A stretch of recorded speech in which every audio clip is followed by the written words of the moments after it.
السلام علیکم dear students, میرا نام ہے عبدالرحمن اور آج ہم اپنے کورسز کا آغاز کریں گے، جس میں سب سے پہلے ان پیج کا کورس تیار کیا جائے گا۔ آج کے لیکچر میں آج کے ٹیوٹوریل میں ہم ان پیج کے انٹروڈکشن اور ہسٹری دیکھیں گے کہ ان پیج ہے کیا اور اس کا آغاز کیسے ہوا اور آہستہ آہستہ اس میں تبدیلی کیسے آتی گئی، اس میں چینجنگ کیسے آتی گئی۔ تو چلیے سٹارٹ کرتے ہیں۔ ان پیج بیسیکلی ایک ایسا سافٹ ویئر ہے جس میں اردو، عربک، سرائکی، پشتو ETC اسی طرح کی لینگویج لکھنے کے لیے استعمال کیا جاتا ہے۔ ان پیج کو پروفیشنلی طور پر اردو ٹائپ کرنے کے لیے استعمال کیا جاتا ہے۔ ویسے تو مارکیٹ میں اور بھی بہت سارے سافٹ ویئر اویلیبل ہیں جن کو اردو کی ٹائپنگ کے لیے استعمال کیا جاتا ہے، لیکن پروفیشنل لیول پہ ان پیج کو ہی استعمال کیا جاتا ہے، اردو، عربک اور اسی طرح کی پشتو وغیرہ سندھی لینگویج کو ٹائپ کرنے کے لیے، پنجابی۔ تو ان پیج کے ورژنز میں ہسٹری دیکھتے ہیں ہم۔ سب سے پہلے 1992 میں ان پیج کو استعمال کیا گیا۔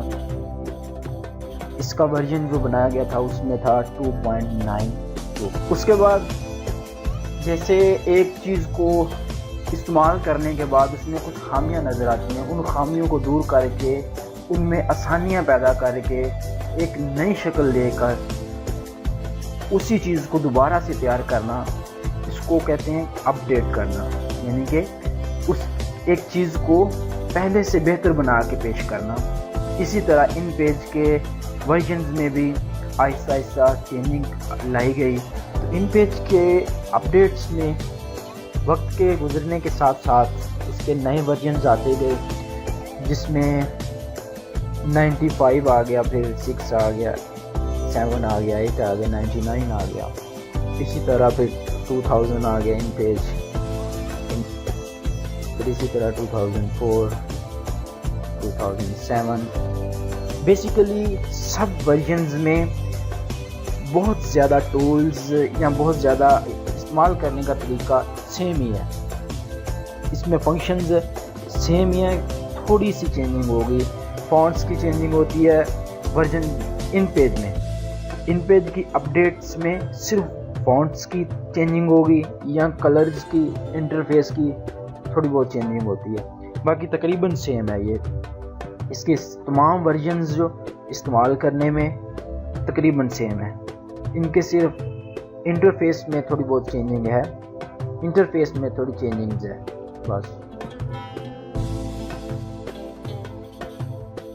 اسی طرح 2015 ہے، پھر اس کے بعد 16 آ گیا، 16 میں پھر ایک نیا ورژن آ گیا، اس کے بعد 17 آ گیا، 2018۔ ان پیج ہی ایک ایسا سافٹ ویئر جس کو انٹرنیشنل لیول پہ استعمال کیا جاتا ہے۔ ان پیج، کورل ڈرا، اڈوب فوٹوشاپ، یہ تینوں سافٹ ویئر کمبائن کر کے استعمال کرنے پر ایک بہت زبردست گرافک تیار کی جاتی ہے۔ اپنی فوٹوز میں شاعری لکھنے کے لیے، نام وغیرہ اردو میں لکھنے کے لیے ان پیج کو استعمال کیا جاتا ہے، جبکہ فوٹوز جو ہیں وہ تیار کی جاتی ہیں اڈوب فوٹوشاپ میں۔ اسی طرح پمفلٹ، پینافلیکسز، برشرز یا لیٹر پیڈ، اسی طرح کی وزٹنگ کارڈ وغیرہ کی ڈیزائننگ کے لیے کورل ڈرا کو استعمال کیا جاتا ہے، جبکہ کورل ڈرا میں ان میں اردو ٹائپ کرنے کے لیے ان پیج کو استعمال کیا جاتا ہے۔ اس طرح ان پیج، کورل ڈرا اور اڈوب فوٹوشاپ، ان تینوں کے کمبینیشن سے ایک زبردست گرافکس تیار کی جاتی ہے۔ تو انشاءاللہ ہم نیکسٹ لیسنز میں ان تینوں کا کمبینیشن بھی پڑھیں گے کہ ان کو کیسے کمبائن کر کے ایک پروفیشنل ڈیزائن تیار کیا جاتا ہے۔ نیوز پیپرز بھی ان پیج کی ہی مدد سے بنتے ہیں، ان پیج میں ہی نیوز پیپر کی طرح کے تمام پیپرز ان پیج میں ہی تیار کیے جاتے ہیں۔ اپلیکیشنز، لیٹرز، بکس نوٹس، اس طرح کی کوئی بھی چیز جو اردو میں ٹائپ کرنی وہ ان پیج سے ہی تیار کی جاتی ہے۔ تو ہم انشاءاللہ 2012 ورژن پہ کام کریں گے۔ نیکسٹ لیسن میں دیکھیں گے ان پیج کو انسٹال کیسے کیا جاتا ہے، ان پیج کو ڈاؤن لوڈ کیسے کیا جاتا ہے، سی ڈی سے کاپی کر کے کیسے انسٹال کیا جاتا ہے، یا نیٹ سے کیسے ڈاؤن لوڈ کیا جاتا ہے۔ تو مزید اسی طرح اسٹیپ بائی اسٹیپ چلیں گے۔ اپنا خیال رکھیے گا، اپنی دعاؤں میں یاد رکھیے گا۔